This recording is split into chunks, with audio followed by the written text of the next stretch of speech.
Looks like this is working. Okay. Can I start? Yeah. Okay, great. Hi, I'm Kate O'Connor. I'm running with the Green Party in Saanich South. It has so far been a very exciting campaign. I am currently 17 years old and will turn 18 before general voting day, making me the youngest candidate in this election. UVic students, I want to make sure that you vote, so you can vote in advance voting or vote at the polls on October 24th. And I hope to see you all there. Okay, thanks, Kate. And hi, folks. My name's Emily. I'm your UVSS Director of Campaigns and Community Relations. We're going to be doing a 10-minute interview with Kate here today.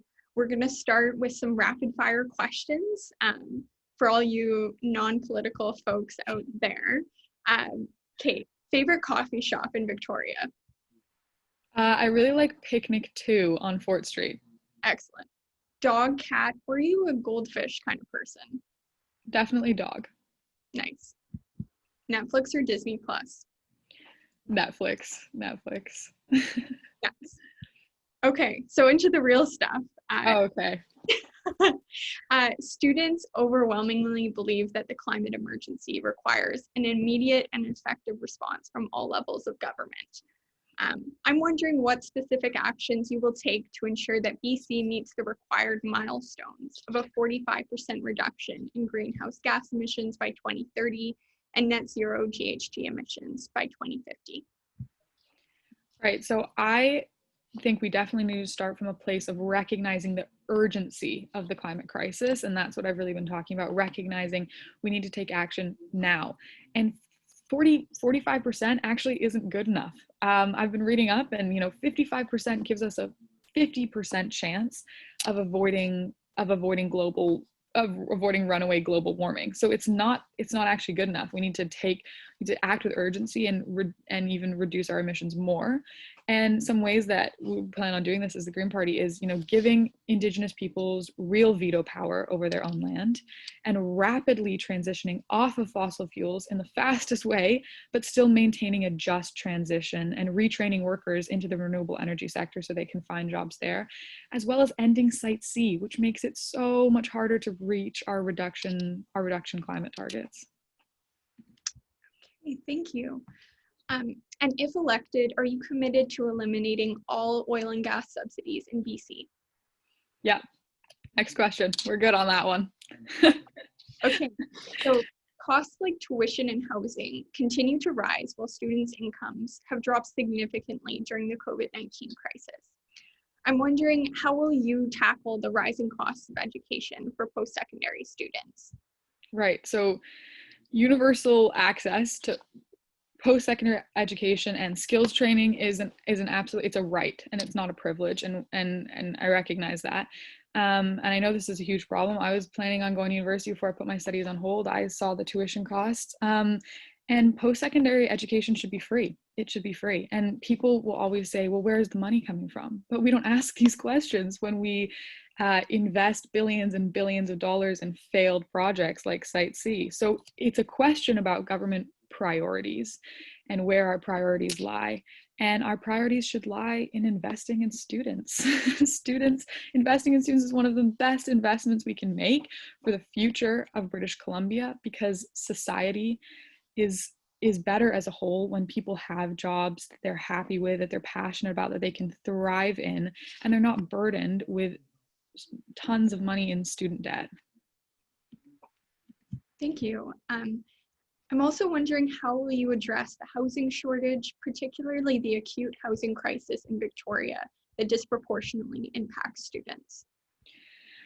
Right. So one aspect of that's really important is collaboration between municipal and provincial governments, because there's a lot of bylaws that prohibit students from renting in basements, when really or basement suites, but that's important because students have cheaper rent and it offsets mortgages of the people who are renting. So we need collaboration between municipal and provincial governments to discuss these issues, because ultimately legislation needs to work for people and their realities.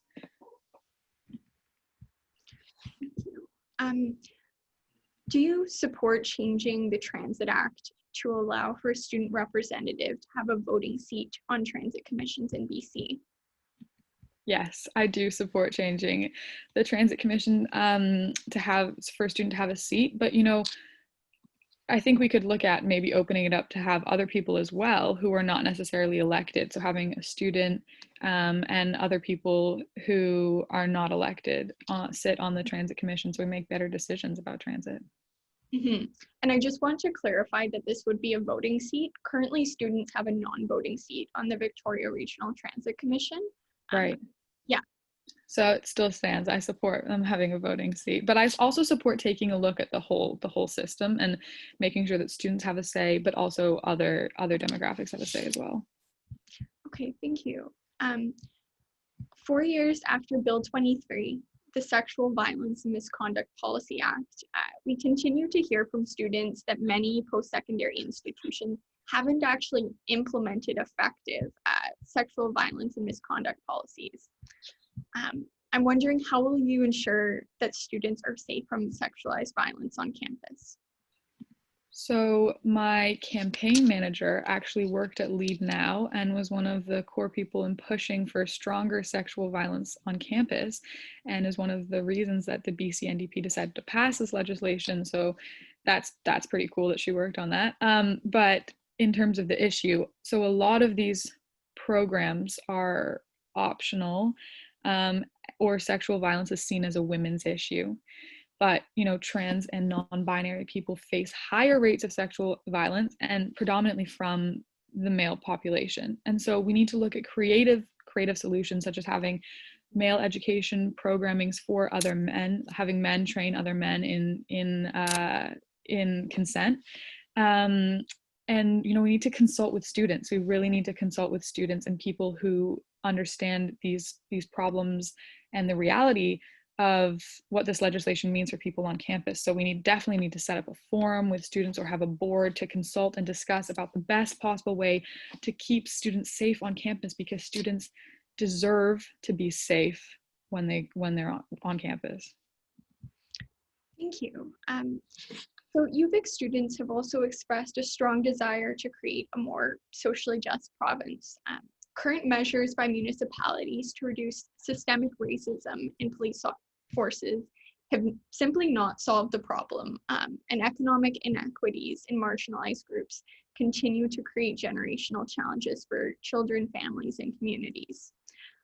Kate, I'm wondering, what specific changes do you think should be made to the Police Act to address systemic racism in policing? Well, we absolutely need to have structures of society that are not killing and targeting people just for existing.